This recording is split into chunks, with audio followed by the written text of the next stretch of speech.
Why does my mind always go to the chipmunks when I hear that? That's I don't know. not healthy.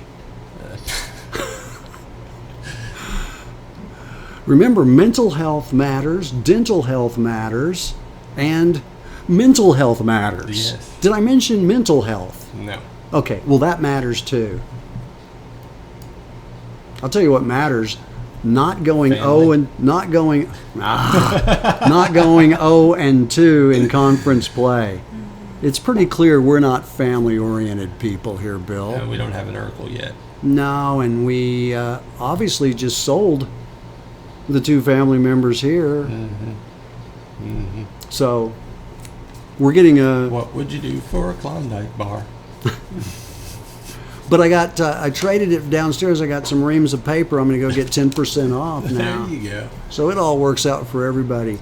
Who benefits from the trafficking? Bethany Public Schools.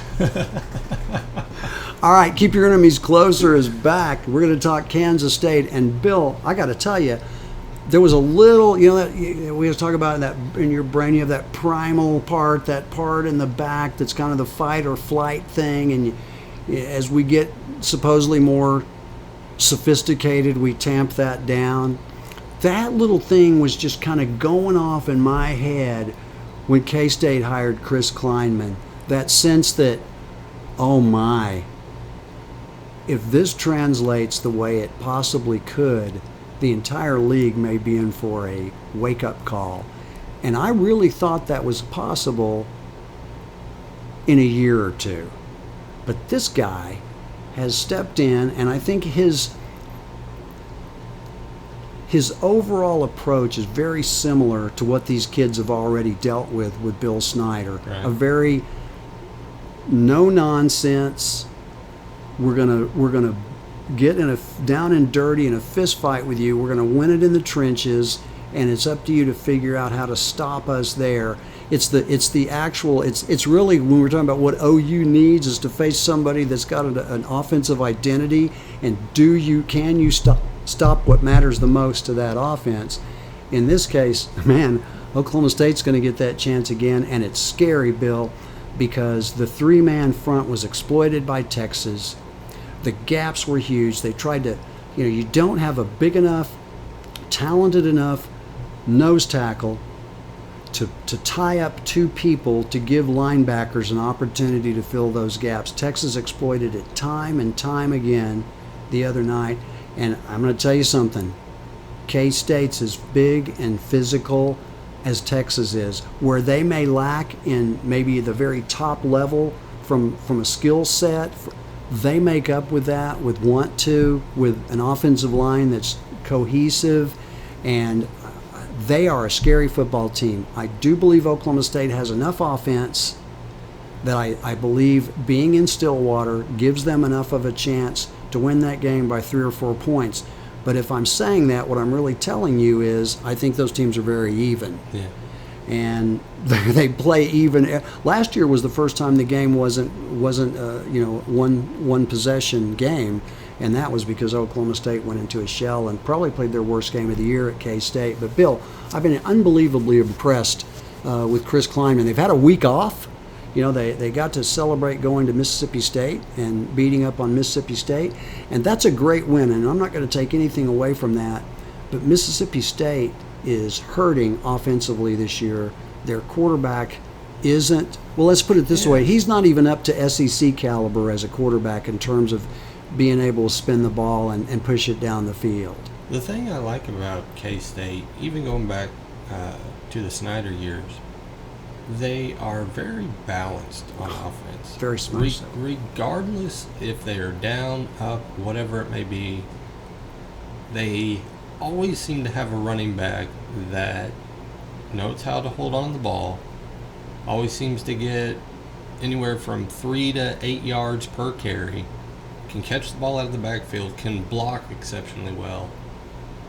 They are always extremely balanced. And if I'm going to model a team, nowadays it probably doesn't make sense to go, hey, I'm going to model it after K-State, but it seems like a good model to fit because everybody gets touches. You got a running back that can do everything. Your linebackers fly around like no other linebackers I've seen in the game. All 3 of them or 4 of them, depending on how many you put on the field. And Bill, they always have a really reliable tight end. Yeah. It seems like when Yeah. you got to get that first down, they got a guy that can get into people and get that first down. You know what I mean by get Yeah, into people, be yeah. able to get into them to then get separation. I agree with you.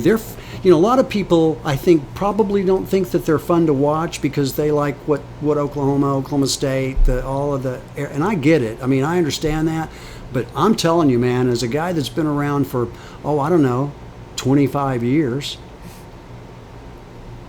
or more, to watch how K-State manages the football game, I always think it's fascinating. I think it's beautiful because, like you said, their defense doesn't normally give up big plays.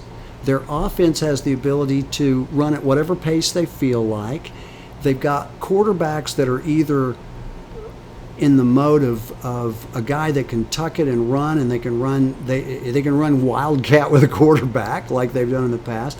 They got a guy like Skylar Thompson who struggled a little bit early, but he fits what they want to do. And Bill, I think the thing that's fascinating to me about what Kleiman has done is that I think and I don't know this, and I apologize for not knowing who the athletic director is at K-State, but what an unbelievable hire in terms of the parallels of where that guy came from. And he recruits kids to that system, and they tend to be the same type of kids. They're overachievers. They're not necessarily rated very high, but they have the body and the build that they can do what they want to with them. And I think this guy's got a great future, and I think K-State is going to be formidable a lot sooner than I thought they were, and all the credit goes to this guy. I think you can make the argument that, we talk a lot about Lincoln Riley being a quarterback whisperer, and granted, they normally, K-State will have a quarterback longer than just a year, but the growth that they show from when they start as a freshman, sophomore, junior, that they grow a lot more than probably any other quarterback, I would say almost in the nation, as opposed to what you see out of some of these schools where you see one quarterback go in and he just kind of looks the same. UCLA looks the same week after week, doesn't see any progression. UCLA, that Bobby Reed. You can see the growth in them, and you can kind of see what they see in these kids, that they go beyond their means or go beyond their talent to where they change or alter their game, or you'll see something a little bit different next game. Yeah, Bill, I heard something that's kind of off subject, but to me, this was one of the neatest things I've heard. It was a conversation about, some of the guys that are sitting out right now in the NFL. So there was conversations about Gordon. There was conversations about, was a guy at Jacksonville. Ramsey. Thank you. Who's... Technically, he didn't sit out. He No, played, yeah. but he called in Well, sick and yeah. then having a baby. He's at about 4 centimeters right now, from what I understand. Wow. The whole point there is that there's a very interesting story about the guys that go up and get recruited and play at New England. Yeah. There's one question that those guys are asked, and I never had heard this before, but think about this, Bill. They aren't asking a question about whether or not these kids, these young men, had a father in the home. They don't ask that question. What they ask these guys at these interviews, and this is a New England deal, Do you like China? did you have a male influence in your life that forced you to do things that you didn't want to do or didn't think you had to do? And if the answer is no, sayonara. We don't want any part of it. And that's kind of neat, because I think all of us need somebody when we think we're here to say, you got a chance to be there, but you got to do this and this before you get here. A little bit south of there. That's our Sky Q. Well, yeah, for me, I had a father and I got a grandson that does it to me. Thankfully, my son took it easy on me, which is good because I wore him out. I was going to say, when we didn't even mention Williams is sitting out in Washington. Yeah. Trent and I Williams. get it, right? So I get the playing hardball. I get the whatever you want to call it nowadays, the me first movement that's going on in the NFL / NBA. You can really kind of Slash NCAA to Eric King. You can blame LeBron for all of this. That you want to be paid because of what it is, right? You're maximizing your potential in a short league that you're going to have, or short window that you're going to have to play in these leagues. The other thing is, you can go out and work at like a Starbucks for like $9 an hour and not complain and just serve everybody coffee, or a served, either one. Keep in mind, though, Starbucks was just bought by Nestle, so... Oh, well, don't work there. You can get chocolate now, I guess. Well, or bottled water. Oh, there you go. But not as good as served coffee. Not as good. What I'm saying is, all you all are complaining for playing a game you supposedly love. I get the wanting to want more money because of what is detailed in this job. But Melvin Gordon's coming back to play for the same contract. Nobody's going to pay Melvin Gordon because he sat out 62, 74, right, however many days it was. If there's value in you, and the Williams thing I don't get, because I would think somebody would sign him to a big contract. But you are signed for your 3 to 4 years. Play your 3 to 4 years. If you're good enough, they're going to extend you'll get paid. Beyond that. Yeah, you'll get paid. So I'm not understanding the argument here. I kind of see it from Melvin's side. He's a running back, a shorter lifespan, but there's got to be something in place to stop these guys from doing this. Well, as long as their agents are lawyers and have the collective bargaining right, agreement in their hands and can do what they can do, I just think it's going to continue. And I have to be very careful, and I mean this sincerely, Bill, because my opinions are formed over a long time of how it used to be and how I remember it and all of that. And you can get so caught up in that, yeah, that you forget that everything has changed. And it's things that I thought were norms in the past, I've completely let go of as I've gotten older, rather than trying to embrace them for whatever reason. So I'm actually with you on this. I actually support this stuff, but I also don't think it's good for the long-term health of professional sports. Well, yeah, and I see it both ways, right? So I can argue on Melvin Gordon. I can argue on Williams. The one I will argue with is Minkah Fitzpatrick. Yeah. So you're in a losing culture, a losing situation. Your team is doing nothing, trading away everything. Yeah, I'm not going to stay here and risk my body and my safety every single play because you decide that you want to have a fire sale. Yeah, lack of a better word, tank. What? Because you want to go get Trevor Lawrence, or because one guy is making the team at this point, or two, or whoever it is. That makes no sense. And then you trade away your best offensive lineman and probably your best wide receiver. Like, it makes no sense. And why, if I'm your employee, am I going to play for that? Well, you know what they're doing? They're setting themselves up to get the UCLA quarterback. Ooh, that might be a smart. And Chip Kelly? Does Chip Kelly come with that? Does it come with chips? No. No, it doesn't come with chips. I'm a chip guy. Bill, just real quick, back to the K-State. What I think is concerning if you're Oklahoma State is the same thing that I think is concerning if you're Texas Tech going against Oklahoma. Listen to this. This is K-State, 44 points a game. That's what they're averaging. Their third down efficiency is 58%. Their fourth down efficiency is 50%. They're averaging 454 yards per game, 174 through the air, 280 on the ground. Again, Oklahoma State's going to line up in that three-man front, and I promise you, K-State's been watching film of that Texas game, and Oklahoma State's going to have to do something different, or they're going to have 3 possessions a quarter, or 2, and you can't score enough points to outscore somebody if you don't have the ball more than that. What about going back to a little bit of that pistol offense? You think that helps anything? Put 3 backs back there and really just kind of... I thought Who are that you was talking about? Oklahoma State. Well, I don't think their offense is a problem. But that's what I'm saying. If you want to confuse people even more, because they've kind of stepped away from that. I know offensives change year to year to game, but Oklahoma State's offense, if they went to that pistol offense every couple of series or possessions or times. I'll tell you why I don't think that's happening, Bill. When they were running that, they had a deeper running back core and maybe only a couple of guys they could feature on the outside. Now they're deeper on the outside and at wide receiver in the slot. And if you've watched L.D. Brown, you can't tell me that Oklahoma State's very deep at running back right now, because that guy doesn't know how to run north and south. The only time he runs north and south is when he's playing at Lewis Field on an east-west field. So to me, unless they've got another guy that you could go, oh, well, he could beat us when they run that diamond set or whatever, I don't know, Bill. But I'm talking about taking now Wallace, you could take Hubbard, and then whoever else you want to stick beside him with Saunders.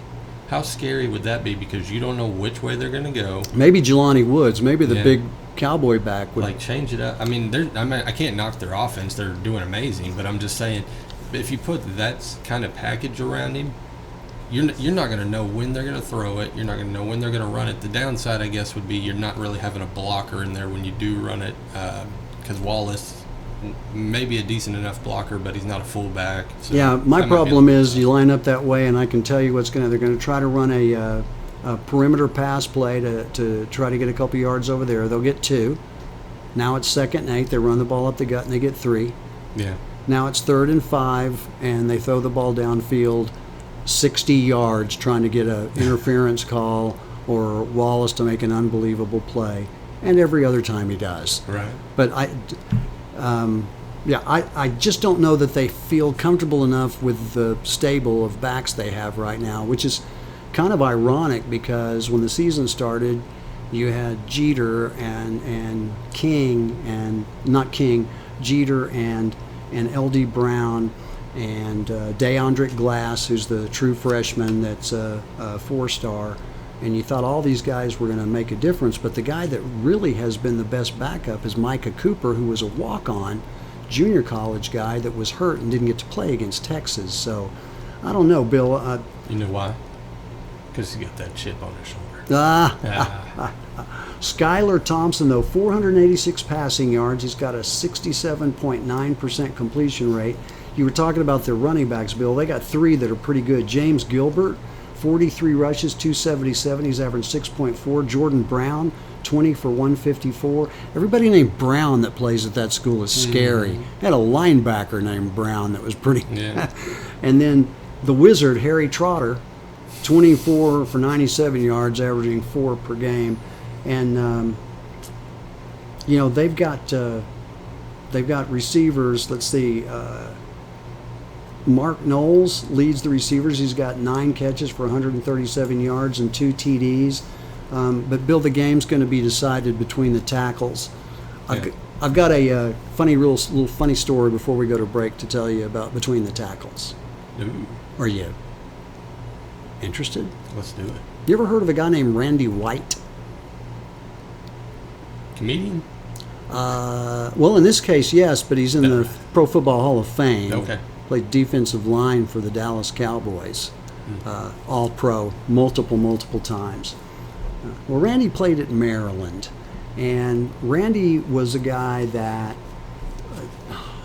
who would I compare it? Somebody you might think of. Let's say Randy was a Caucasian Karl Malone of the NFL. Okay. Somebody that's probably as comfortable, threading a worm on a hook as he is running a curl route, something, or defending a curl route. So he's Bryant Reeves. Yes, very much so, very much so. So when he was at Maryland, he was a freshman, and Maryland had gone, I think they'd won 3 games the 3 years prior to that. Not shocking. And he's sitting in a meeting, and he falls asleep. And it was a meeting of interior linemen, and the coach had said, all games are won and lost between the tackles. And they walk up with a paper, like a file paper, and whip Randy White over the back of the head, which would probably get you fired and in jail today, even though it was paper. and said, "White, where are most games lost?" And White didn't miss a beat. He looked at the coach and said, "Well, apparently right here at Maryland, Coach." And that's the story. Still holds true today. That's right, and it may hold true in Stillwater. They're going to have to outscore them. I think it's going to be a tight fit, but I think the home team wins. We're going to come back and talk about Major League Baseball, Bill, and we don't have a whole lot of teams left that we have to discuss. The National League's set. The order may change, but the 5 teams that are involved are set. The American League, we got 3 fighting for 2 places, and I think that's going to be fun going down the stretch. Should be. Could be. A little bit. A little bit. You're listening to Excessive Celebration on Crossover Sports, reminding you, redshirt that app.